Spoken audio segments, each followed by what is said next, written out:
This is going to be fantastic. It'll be fun.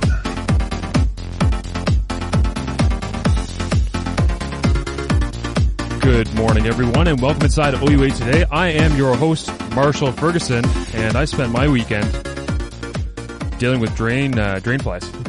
So that was fun. Sitting next to me to my right, Amanda Weldon and Scott Hasty. How are your weekends, guys? The weather's back. It's nice.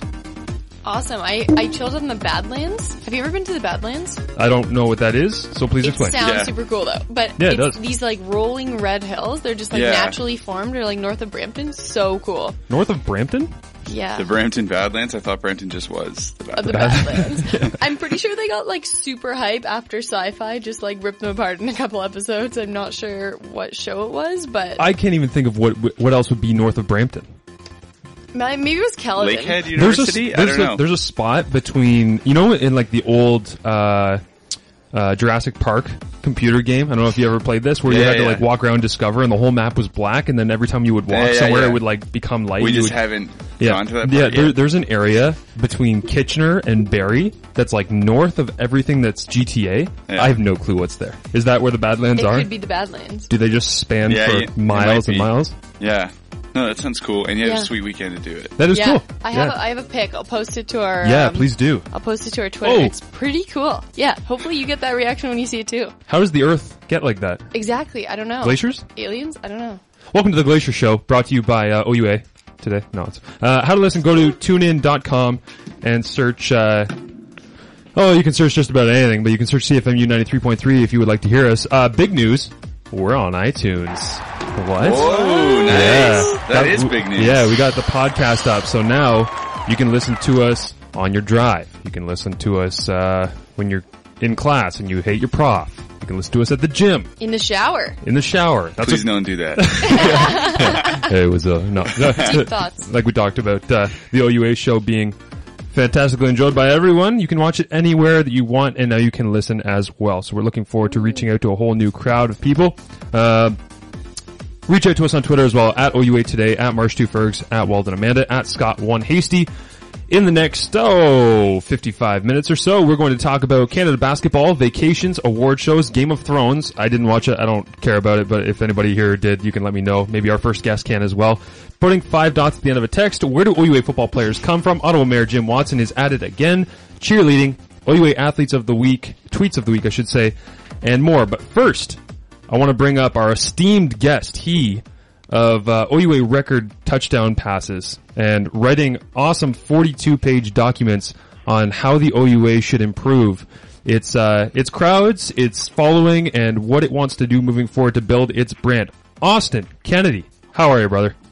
I'm doing great, Marshall. Glad to be on this morning. Happy to have you, man. I'm here with Amanda Weldon and Scott Hasty as well, a couple of my McMaster compatriots that we have started up this little radio show, and you are the perfect guy to have on because you are, can I say ex-Windsor Lancers quarterback now? Is that, are you in this? Unfortunately, I'm quickly fading from the public eye, so. Oh, you don't have to tell me.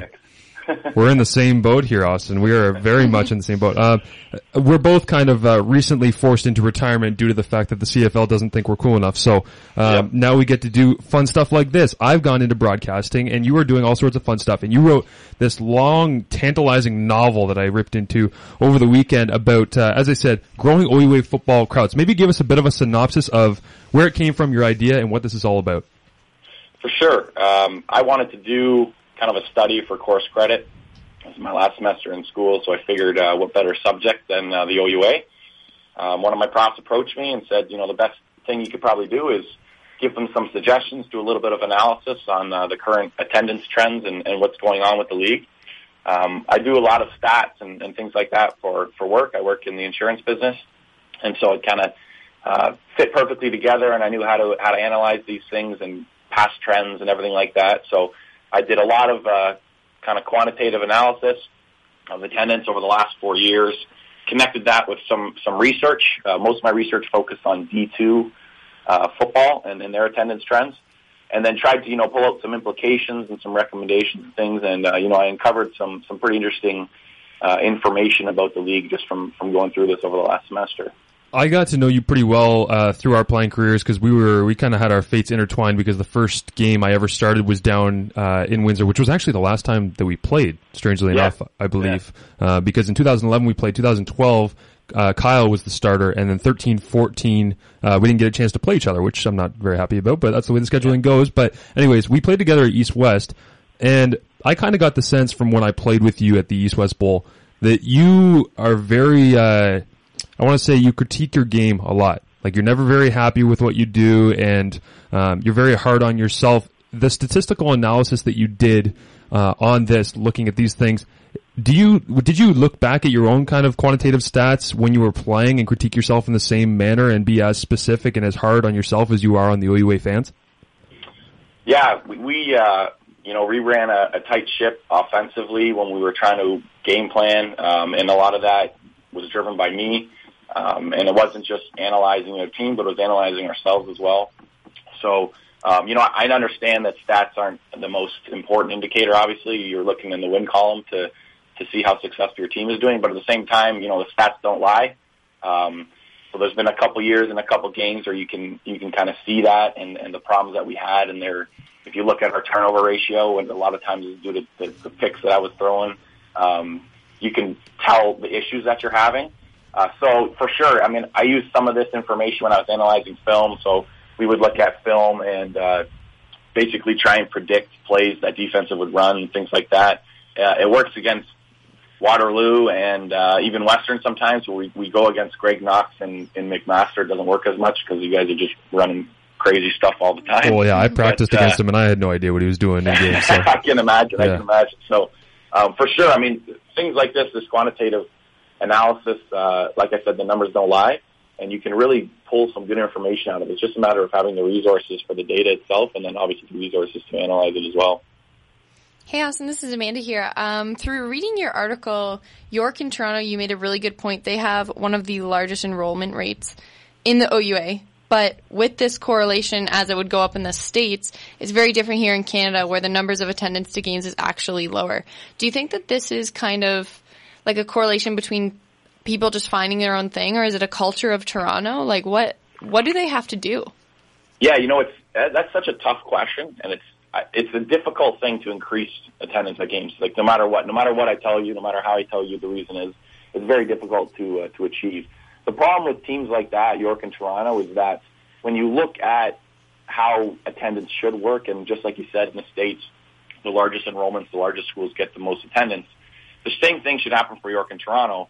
And the problem is that's not occurring, so you're kind of leaving numbers on the table. You should assume that there are people who would want to go to these games, but due to a number of factors, they're not doing that. So you could say, football isn't as important of a sport in Toronto. Maybe they're more interested in basketball games or hockey games. And you can look at Toronto Argo attendance compared to Saskatchewan, for example, and there's some distinct discrepancies there, even though Toronto, dwarfs Regina in size.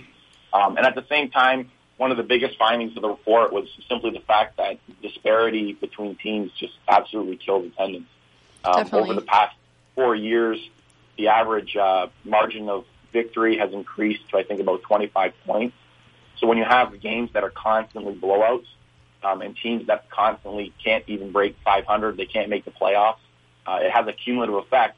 And so for teams like that in those big markets to kind of reverse that trend and start getting people to come to their games in the troves that Western and you guys at MAC do, it's a very large challenge, because at the end of the day, the product on the football field is what matters most. Yeah, and talking about Toronto, I noticed that it was part of your research that showed that they lose attendance throughout the season, along with York and Waterloo. From week 1 to week 4, they by far lose the most of any of the teams throughout the OUA. You said McMaster was the most consistent, which, again, the data just goes to show something that I agree with, which that, we had a little bit up and down attendance, but comparatively to other schools, it really wasn't that much. But regarding that Toronto comment about it just being hard to get people there, we were recently at the CIS Basketball Championships, and it got a good pull, and it was in the right venue and all of that.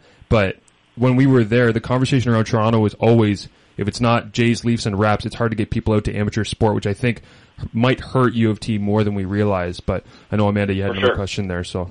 Yeah, I was just wondering, where am I here? That was a really good point. I was just kind of sitting on what you were saying there. It's very difficult. Like you're saying, in those big markets, it's tough, but outside of the big market, you're still getting the same results in Waterloo, which again is not, and any time that something is the big ticket in any arena, it's going to be the pull. You talk about the Riders. That's a great example, Austin, because they're able to pull probably 90% of that population. Green Bay would be another one that would be like the town. The town owns the team. They shut down. There's nothing else to do on a Friday, Saturday night, right? So they're always going to be at that game.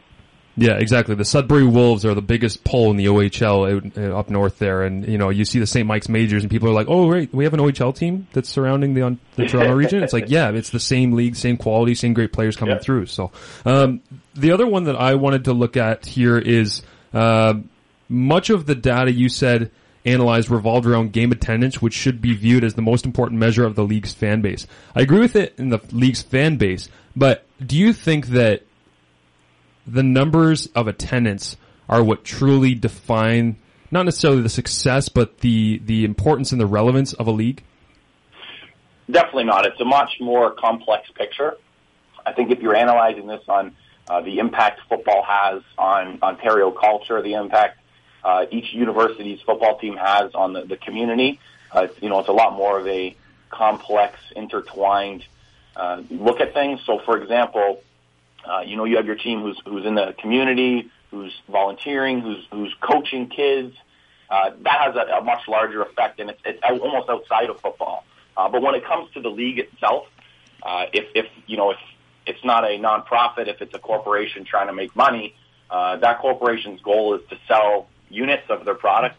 And in the case of the OUA, your goal is to sell units of your product, which is tickets at the games for your teams. Obviously, again, there's other things they're going to do, like host the combines for young athletes in high school and things of that nature. But at the end of the day, all that is kind of, to me, and I think to the OUA as well, secondary to their goal of taking their marquee program, which is football, and getting people in the seats. You talk about stadiums a little bit in your article, and I mean, when I look at a school like Western, I honestly think about the U.S. mentality. I mean, they've won so many venues. They've been there before. They're known as this like heavyweight school that other schools just rival with no matter what, which is another factor you mentioned. On a scale of just student life, I mean, students are a big part of who comes to the games. You were talking about when there aren't students on campus, there's obviously a much lower attendance to the games. Do things like advertising within the athletic facility, beer gardens, swag you can pick up, did you have a chance to look at that at all? Because I know that Western has their beer garden at the end of their stadium, which is a big draw for students to come, because then they're not just at their student house kind of watching online. Sure. But I know that Mac, they used to have theirs there, and then they moved theirs, so you actually can't watch the game while you're there. Right, yeah. It's interesting the way student attendance works, and some of this is difficult to support with actual research and data, but I think I'm a good... I know you're right, though. I've been there, too. Like, we both traveled around the province and seen all the different schools of the OUA, and depending on, again, as you say in your paper here, depending on the time of year, depending on if exams are close, if it's near Thanksgiving, if it's on a weekend, if it's on a weeknight, if it's all of these variables that you include in your research, like what you're about to say is absolutely true. For sure. And like I said, it might be difficult to represent quantitatively, but just like you said, Marshall, I've been to all the stadiums, and I've played at home in Windsor where our student attendance is considerably low. And then I've been to McMaster. I was there for your Yates Cup game this year, and seeing the difference both from the inside being in the crowd as well as on the outside looking to the crowd from the stands. And one of the biggest factors, and one of the things I've noticed, you have to really compete with a lot of options when it comes to getting students to your games. Yeah. And unfortunately, the state of football in Canada is that it's just not like the States, and it's not the premier place to be on a Saturday. Yeah. Whether they can be at a party or out at a golf course, who knows? It's not like in the States where you got to be at that football game because that's where everyone is. So for schools like you guys in Western who have those huge draws, and there's a whole lot of events, homecoming, for example, is a perfect example of that situation. Students are motivated to go there because everyone's going there, and that want to be part of the crowd. Whereas teams like us, Toronto, York, if all the students aren't going and the vast majority is not interested in the sport, to get everyone else to go, you got to get really, really creative and throw in some promotions. just like you said, Amanda, your beer garden, where your beer tent is, because just saying, oh, well, our team's doing really well, it doesn't work. You need a lot more than that. And again, that's why the challenge is kind of insurmountable, I think, for a lot of teams. Yeah, and I mean, shout out to our athletic department. Like, I know they put a lot into it. They have the whole slogan, "We bleed maroon." Like, people are engaged. They just want to be in it. But oh, yeah. I had a girlfriend at Waterloo, and she's like, I had never been to a football game once. She said she was walking by the stadium. She heard a couple people cheering. She looked in and she was like, there's a football game going on here. Well, that's like too, Austin. I don't know if how many times you played at Queens throughout your career, but Queens, whether it's a regular season game, homecoming, regardless, 90% of the stands on the student side before the Richardson Stadium was condemned, and they're getting a nice new one. When it was there, it was 90% full. And then by the end of the first quarter, we used to laugh about it. And I'm a Kingston guy, right? So I used to go to the games, sit on the other side and go, where are they all going? And then they would leave. And it's like we have this weird culture around the OUA where it's like Waterloo was the same thing when I played there this past year or 2 years ago. I forget where it was. Where we were there in the first quarter was like, wow, this is a pretty good crowd. Like, it's not a huge venue, but the stands are packed. There's people all the way around. It's like a bowl setting. And then like end of the second quarter, just based on perhaps the tangible results again. And this goes back to your graph that's included in your report showing the loss from week to week to week throughout the season of some of those teams that struggle throughout the season where they lose interest and they lose, fan following. So yeah, I agree with what you're saying about it varies a lot throughout team to team, conference to conference. But like, let's start looking maybe at what do you think are some possible solutions? Because there's a lot of things that we are aware of because we have unique perspective as both players and covering and analyzing the OUA Football League. What do you think can be done to change some of these results in some of the bigger markets, some of the smaller ones? You know, McMaster's consistent. How can they be more consistent? Just an overall kind of look at how to change this dynamic. For sure. We kind of alluded to it already, but one of the big factors, the biggest determinant of attendance outside of performance, so outside of how well the team is doing and how they've been doing the past few years, is actually homecoming. So you see spikes. Guelph is the perfect example. Guelph has by far the most up and down attendance throughout the league. Yeah.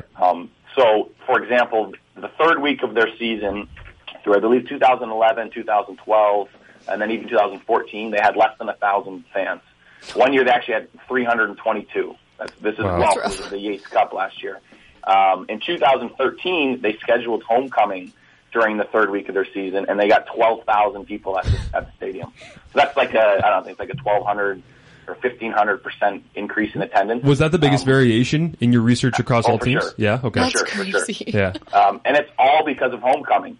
So, you know, when you kind of analyze that and think about it, the reason is simply that, again, the students don't really care about football. They care about the fact that there's a huge party going on at the stadium, and they want to go attend. So kind of extracting that. Say that again? Instagram photo, that's all they want. Red and gold. Sure. Here we go. Yeah, you got it. So, you know, you put the two things together, Marshall. If it's you guys against Waterloo and you're blowing them out at halftime, well, that 12,000 people is probably going to dwindle pretty quick. Yeah. But if you guys are playing Guelph at homecoming, that's a pretty exciting game, and that attendance is probably going to stick around for the whole thing. So it's just a matter of figuring out events and promotional activities that can get people in the stadium. A lot of the research I did as well found that that's the biggest thing. When you take the average person who you want to get in your stands, or just the average sample of the population, you don't have diehard football fans, especially of university football. You just got, you know, families, normal students who might know something about football, but not a whole lot. And to get them in the stadium, you got to get really creative. You can have homecoming type events.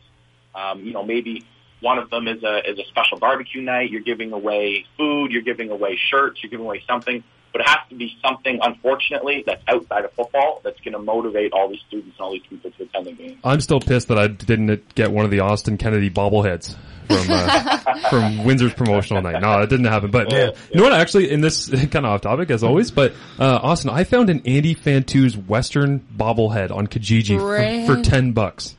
Yeah, we've got one of those in our Essex Ravens trophy case. Oh wow! So you know how awesome it looks. Oh yeah, it's great. You got the Fantus flakes too. When you the riders, they made some corn flakes for any Fantus. Shows you how big of a deal you can become in. From all this, I feel like we have to buy friends. Yeah, I know. Yeah, this is like Twitter. $12, 1,000 followers. No, they go away after a month. It's okay. Follow. Yeah. And you mentioned Guelph McMaster and saying that if it was say a homecoming, that would be a tantalizing matchup. That would be something interesting to people. Well, you can see McMaster at Guelph this year, September 19th. Promo. Or it might be October. Not sure. We'll check. Nope, September 19th. Yeah. From all of this, did you get to see any broadcast numbers? Because, I mean, when you mention inclement weather, like, people are just, if they're not into football, they're not into football in the rain. Yeah. But they might be watching it at home. Yeah. Did you see any of that? I did. I was given some of their TV performance from the Score, as well as their OUA.TV performance over the past year since it was introduced. I think some of that information is a little bit more confidential, but to give you an idea, I remember we would always complain because we didn't have Score games down in Windsor.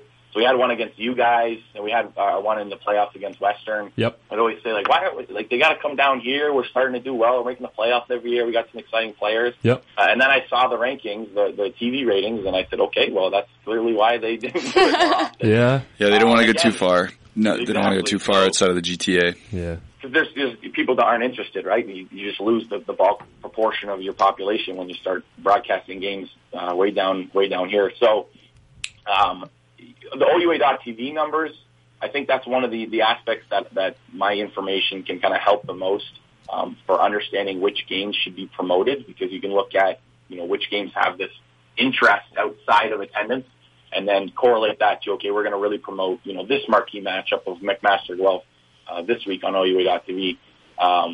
So that the numbers are there, but they pale in comparison to attendance. And that's due to the fact that it was the inaugural season for OUA.TV, so that's obviously going to grow as the future goes on. And again, when you kind of look sideways at it, that can be another element of the goal, is not just getting attendance, but also really pushing people to TV spots and to the streaming online as well. Yeah, it's always tough for local stations, like even this big station, to broadcast these TV. Wow, I'm just word vomiting all over the place here. Sound like Lou Holtz. I know, but I'm just saying, in amateur sport, you never really know what the outcome's going to be. So if you go travel somewhere and the outcome's not good, you're going to lose people, and you don't have the people who normally watch them as well. And again, it's just safe. Going back to your statistical analysis of how games have been in the last year or so, there's been a lot of blowouts. So again, people traveling to cover games that were blowouts. I know in 2013 we had two games. One was at Guelph, one was at home against Western. They were both on Sportsnet 360 the first year that Tim and the 360 crew were covering us down here. Western blew us out at home, and then we went to Guelph, rainy game, very limited people in the stands. It rained every score or 360 game that we had. But I should wrap up with you. Thank you for giving us your time. Maybe give us a shout of what you're doing now, other than writing awesome 42-page novels, and what you're looking to do down the road, because we always like to keep tabs on the good guys in the OUA. Oh, for sure. I don't know if I was one of the good guys, but I can answer the question anyways. I'm finally finishing the degree after 5 long years. So April 22nd is circled on my calendar as my last undergraduate exam, so I'm excited about that. That a boy. I'll be working, just as I said, kind of full-time for the company I'm working for now, and then, probably grad school in the future. But seeing as I'm deep in the thick of exams right now, I don't want to think about that too much. Yeah, it's all good. We wish you the best of luck on exams, and you are officially the new OUA Today analytics expert. We'll have you back anytime to talk some stats and whatever else you want in the OUA, okay? Perfect. I love it. Thanks a lot, guys. Awesome. Thanks, brother. Talk to you soon. Didn't apply, but you're hired. Yeah, OUA Today. This is a volunteer position. You don't have to apply. It's okay. We'll just tell you live on air that you now work for us, and then we'll go from there. I'm going to take the world's shortest break. We're going to come back and do the starting five and then talk about all sorts of other fun stuff. This is OUA Today on CFMU 93.3.